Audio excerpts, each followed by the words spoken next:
हमारे principles of management. Principles हमें किसने दिए हैं वो हम देख लेते हैं। तो प्रिंसिपल्स हमें दिए हैं हेनरी फेयोल ने, तो हम बोलते हैं फादर ऑफ जनरल मैनेजमेंट।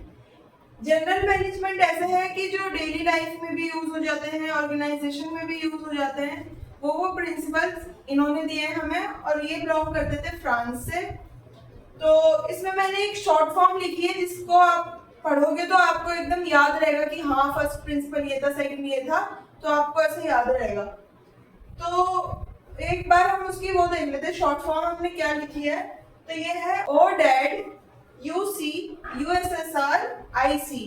तो इसके हम देखेंगे कि क्या क्या आता है। तो ओ से आता है हमारा फर्स्ट ऑर्डर्स, सेकंड आता है division of work and specialization, और ए से आता है अथॉरिटी एंड रिस्पॉन्सिबिलिटी, और डी से आता है फिर डिसिप्लिन, यू से आता है यूनिटी ऑफ कमांड, और सी से आता है सेंट्रलाइजेशन एंड डिसेंट्रलाइजेशन। तो अभी हम सिर्फ यही देखेंगे कि इसमें क्या क्या प्रिंसिपल्स के नेम देखेंगे हम खाली। जो हमारी सेकंड वीडियो आएगी इसमें ही, तो उसमें हम इन्हें अच्छे से डेप्थ में जाके पढ़ेंगे कि ऑर्डर में क्या क्या आता है, उसका क्या इफेक्ट होता है ऑर्गेनाइजेशन पे, पॉजिटिव इफेक्ट होता है या नेगेटिव इफेक्ट होता है, वो सब हम देखेंगे। तो अभी हम चलते हैं आगे और आगे। तो अब हम थोड़ा आगे बढ़ते हैं, हम देखते हैं कि आगे के क्या क्या प्रिंसिपल्स हैं।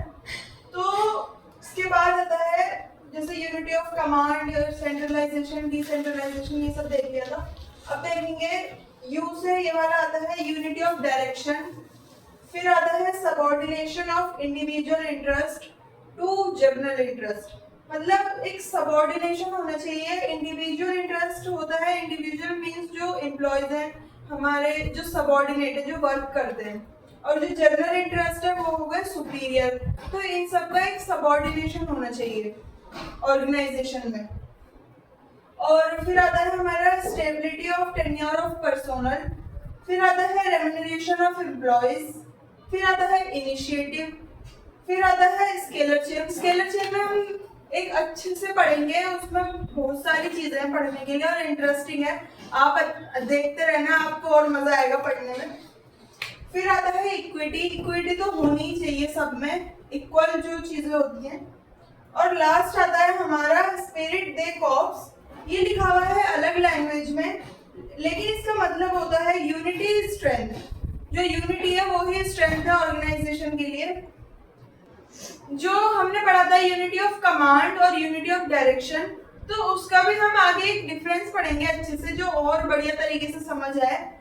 तो अभी तो सिर्फ यही था, प्रिंसिपल्स के हमने नेम पढ़े और इन्हें थोड़ा थोड़ा समझा। बाकी जो डेप्थ में समझेंगे वो हम अलग वीडियो में समझेंगे। तो आई होप आपको ये वीडियो पसंद आई होगी। अगर पसंद आई हो तो हमारे चैनल को सब्सक्राइब करें, कॉमर्स इन सिंपल वे को, और हमारी वीडियो को लाइक करें। और नहीं समझ आया तो हमें कमेंट सेक्शन में बताएं, हम और इजी वे में समझाने की कोशिश करेंगे। Thank you.